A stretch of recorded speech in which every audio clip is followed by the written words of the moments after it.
அஸ்ஸலாமு அலைக்கும் வரஹ்மத்துல்லாஹி வபரகாத்துஹு. தினமும் ஒரு தெளிவு. திருக்குரானில் இடம்பெறக்கூடிய 8வது அத்தியாயத்தின் 28வது வசனத்திற்கான விளக்கம் என்ன என்று ஒரு கேள்வி கேட்கப்பட்டிருக்கிறது.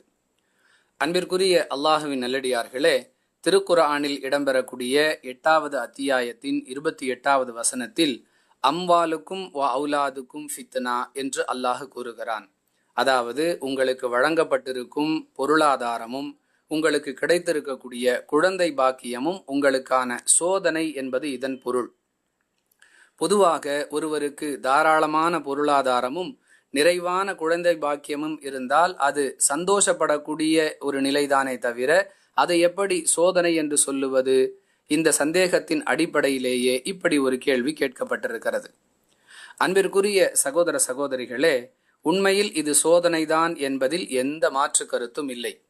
ஒருவருக்கு கிடைத்திருக்கக்கூடிய பொருளாதாரமாக இருந்தாலும் குழந்தை பாக்கியமாக இருந்தாலும் இது அல்லாஹ் நமக்கு செய்த அருள் என்று புரிந்து கொண்டு நடப்பாரேயானால் அவருக்கு அல்லாஹ் வைத்த சோதனையில் அவர் வெற்றி பெற்று விட்டார்.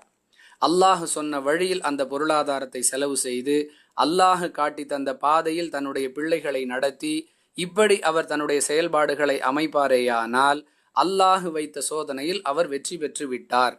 மாறாக இது என்னுடைய திறமையால், என்னுடைய உழைப்பால், என்னுடைய முயற்சியால் வந்தது என்று தலைக்கணம் கொள்வாரேயானால் அவர் அல்லாஹ் அவருக்கு வைத்த சோதனையில் தோற்றுவிட்டார் என்பது பொருள். எனவே இது அல்லாஹுவின் ஏற்பாடு, இது அல்லாஹுவின் அருள் என்று பொருந்தி கொள்ள வேண்டுமே தவிர தன்னை முன்னிறுத்தி பெருமை அடிப்பது கூடாது என்ற கருத்தும் இதில் அடங்கியிருக்கிறது. மேலும் தன்னுடைய பிள்ளைகளுக்காக, தன்னுடைய பொருளாதாரத்திற்காக அல்லாஹுடைய கட்டளையை புறம் தள்ளுகிறாரா அல்லது மார்க்கத்தை முன்னிறுத்துகிறாரா என்பதை கவனிப்பதற்கான சோதனையாகவும் அல்லாஹ் அவருக்கு குழந்தை செல்வத்தையும் பொருளாதாரத்தையும் வழங்கியிருக்கிறான் என்று புரிந்து கொள்ளக்கூடிய வகையில் திருக்குரானில் இடம்பெறக்கூடிய 63வது அத்தியாயத்தின் 9வது வசனத்தில் அல்லாஹ் பேசுகிறான். லா துல்ஹிக்கும் அம்வாலுக்கும் வலா அவுலாதுக்கும் அன் திக்ரில்லா. உங்கள் மக்கள் செல்வமும் உங்கள் பொருட்செல்வமும் அல்லாஹுவை நினைவு கூறுவதை விட்டும் உங்களை திசை திருப்பி விட வேண்டாம் என்பது இவ்வசனத்தின் பொருள். அன்பானவர்களே, அல்லாஹுடைய நினைவுக்கு முன்பாக வேறு எதுவும் இருக்க முடியாது. அனைத்திற்கும் அவற்றிற்குரிய கடமைகளை முறையாக செய்ய வேண்டும் என்று சொல்லக்கூடிய மார்க்கம் அல்லாஹுவுக்கும் அவனுடைய தூதருக்கும் அடுத்த நிலையில்தான் அனைத்தையும் வைக்க வேண்டும் என்றும் நமக்கு போதிக்கிறது.